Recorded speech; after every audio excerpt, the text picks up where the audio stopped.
Welcome back to The Reset. I am Shaun Tucker, human performance scientist and authority architect. We are here in the living lab documenting the science, the struggle, and the shift for every high performance dad and founder who's ready to bridge the gap between their ambition and their presence. Today, I want to talk about something which we all do, and that is avoidance. And so if you find this episode helpful, I would appreciate you going to the links in the show notes where it has Apple Podcasts and Spotify, where you can actually rate the show. Because this show will get in front of the man who needs it with the help of you. That's the only way it happens. I don't promote this show. I don't advertise this show.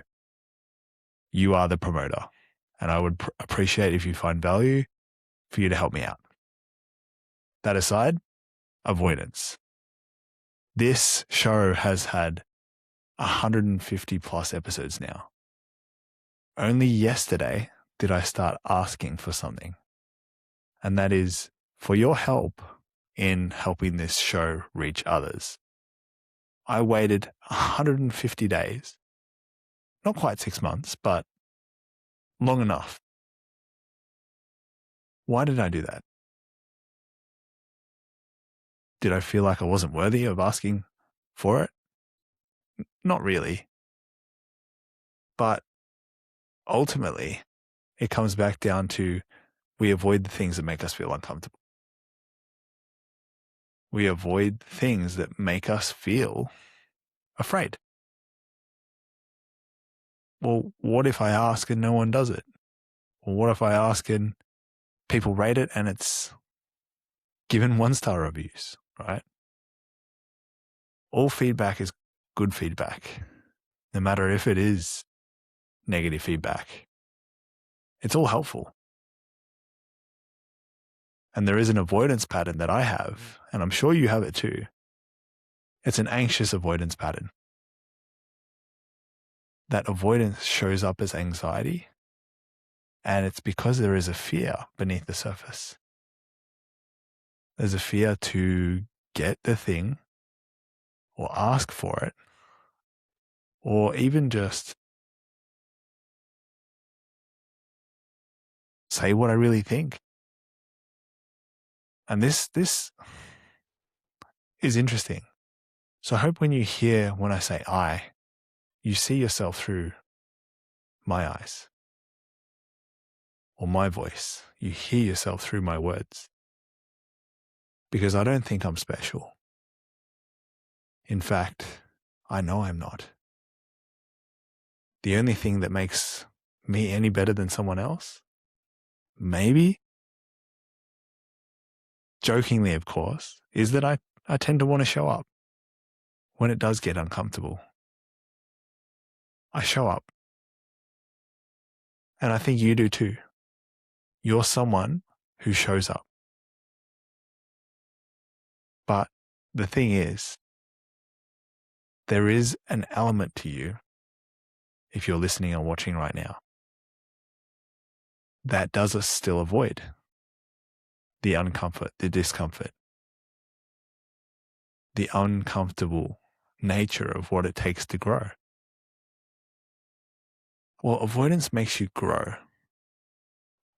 And if you're taking feedback and you're understanding that you're responding as much as the environment is responding to you, whether it's people, whether it's plants, whether it's the computer, like everything responds to you and you are responding to it either at a subconscious level or at a conscious level.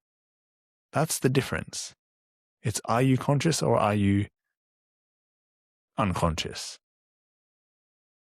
So if that's true, if you're responding to everything, regardless if you're aware of it, then feedback is always going to be good because it's going to set you on a path that's either going to destroy your ego and hurt a lot and force you to grow, or it's going to set you on a path where you have to grow anyway because you realize that your ego is only a part of you that is showing that it's afraid. It's not.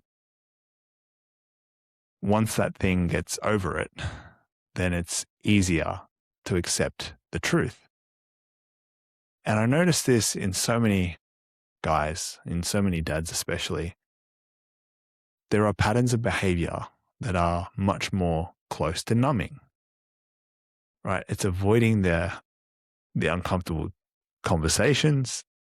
It's avoiding the harsh truths when you look at yourself in the mirror and you see that you're 10, 15, 20 kilos overweight.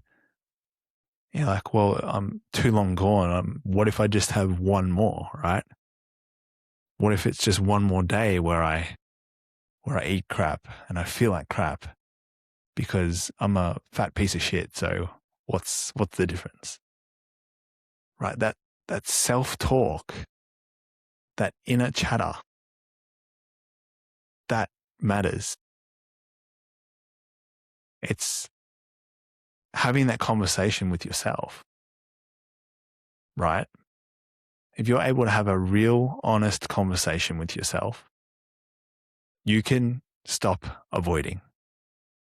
You can honestly, I say this because I've had very many uncomfortable conversations with myself, be it through writing, be it through sitting in silence, or be it even just voicing it out as if you're one of those crazy people walking on the streets. Right? And sometimes you might see me just break down. Right? I let the emotions go. I feel them, I experience them, and that's it. I'll let them go. So you might see me in tears at some points. And I'm okay with that. Because I don't think it's weak for a man to cry.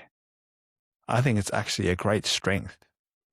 There is so much power in seeing a grown man cry.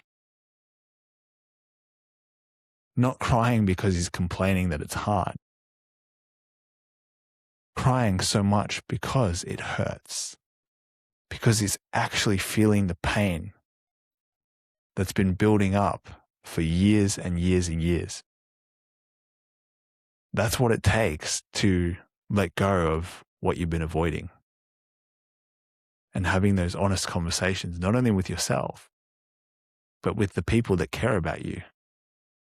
Because it's not only up to you to love yourself, but it's actually up to you to let others love you.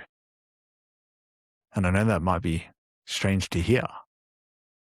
You might see that people are doing things for you and you appreciate their actions, but are you actually receiving how much they care about you? Like it's strange, but are you able to really sit with how much people appreciate you? Do you actually feel the value and see the value in which people are giving you?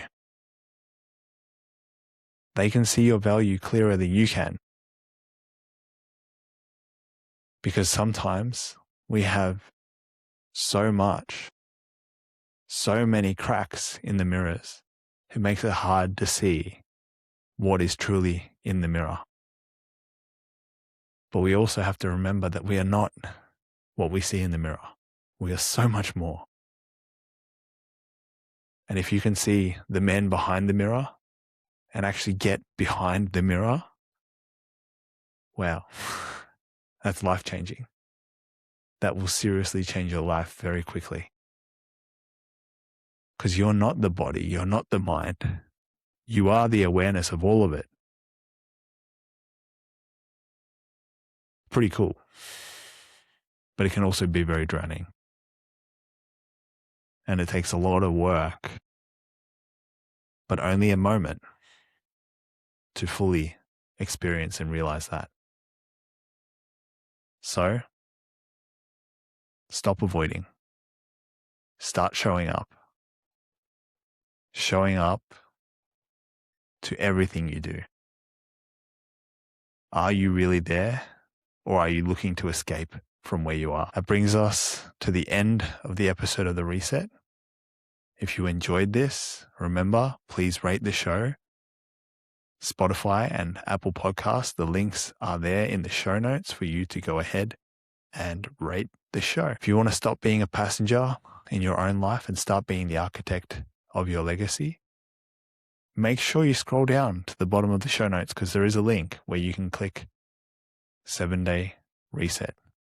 It's the 7-day integrity reset designed in such a way for you to start building integrity if it is a value of yours, to reset it totally, get congruent and aligned with the direction you want to head. Because remember, most people wait for their life to change. We are the ones who architect our choices. Change your state, choose how you show up. I am Shaun Tucker. I will see you in the next one.